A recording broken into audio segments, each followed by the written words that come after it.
Dead bodies से furniture बनाता था और फेस मास्क भी। कहानी है ईडी जिन की। तो चलिए शुरू से शुरू करते हैं।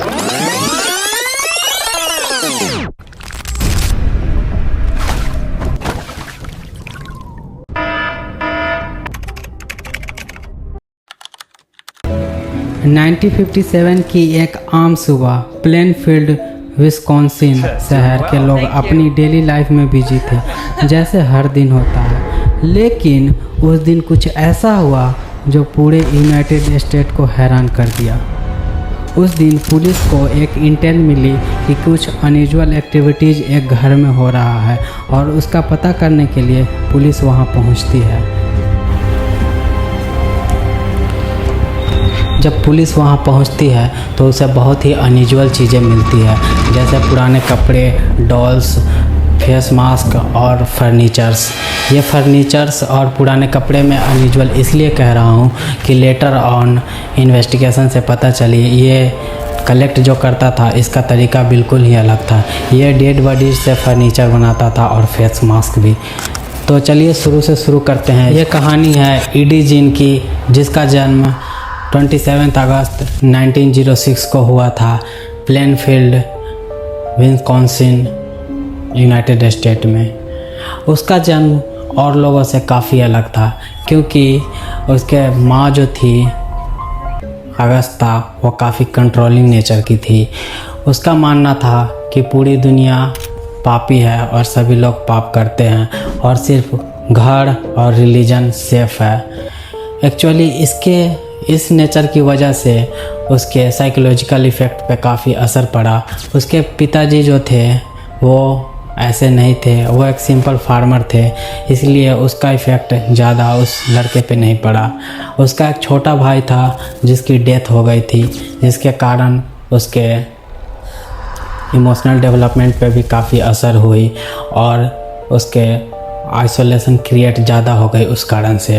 फिर धीरे धीरे जब वो बड़ा हुआ तो आइसोलेशन इतना बढ़ गया कि वो बाहरी दुनिया से बिल्कुल भी अलग हो गया। उसे किसी से मतलब नहीं होती थी, वो सिर्फ अपनी मदर की ऑर्डर पे ही कुछ करता था। वो कभी स्कूल भी उसका सब बंद हो गया।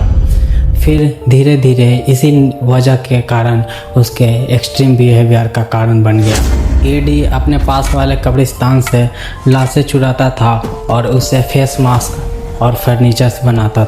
इसके बाद पीपल को किडनैप और मर्डर करना, मोस्टली वीमेन जो उनकी माँ की तरह दिखती थी, और उनकी बॉडीज़ को मॉडिफाई करके अनयूजुअल आइटम्स बनाता, जैसे फर्नीचर और क्लॉथिंग के लिए ह्यूमन स्किन का यूज।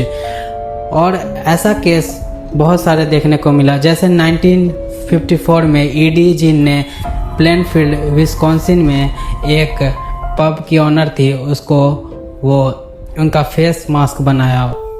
ऐसे बहुत सारे क्राइम उसने किए फिर 1957 में ईडी ने एक हार्डवेयर स्टोर की ऑनर को मारा। उनका बॉडी पुलिस को वैसे ही मिला जैसे ईडी ने केयरफुली अरेंज किया था। हेड अलग रखा हुआ था और हार्ट के एक बैग में अलग रखा हुआ था। पुलिस ने जब देखा तो पता चला कि उसके घर में और भी अनयूजुअल चीज़ें मिली, जैसे चेयर स्किन से बना हुआ था और बॉल जो था वो ह्यूमन स्कल से बना हुआ था, और भी सी चीज़ें थी, लिप्स, नोज का कलेक्शन, ये सब चीज़ें मिली। इससे पता चलता है कि उसका एक्सट्रीम बिहेवियर के कारण, उसके जो साइकोलॉजिकल इफ़ेक्ट जो हुई उसके कारण वो कैसी कैसी चीज़ें करता था। जो ईडी का बचपन था एक्सट्रीमली कंट्रोलिंग और रिलीजियस नेचर उसकी मदर के साथ जो गुजरा था, इसके कारण उसमें ऑडिपल फिक्सेशन जैसी चीज़ें डेवलप हुई। स्कूल और पीयर्स की आइसोलेट होने की वजह से उसके फैंटेसी वर्ल्ड और रियल वर्ल्ड के बीच की बाउंड्री ब्लर हो गई। और उसकी मर्डर सिर्फ किलिंग ही नहीं थे, ये रिचुअलिस्टिक और सिंबॉलिक थे, जहां ट्रॉमा और सप्रेस्ड डिजायर का प्रोजेक्शन होता था। कोर्ट ने ये सब समझ आया और साइकोलॉजी के लिए एक क्लासिक लेसन बन गया, कैसे ट्रॉमा, आइसोलेशन और mental illness extreme criminal behaviour को जन्म दे सकता है।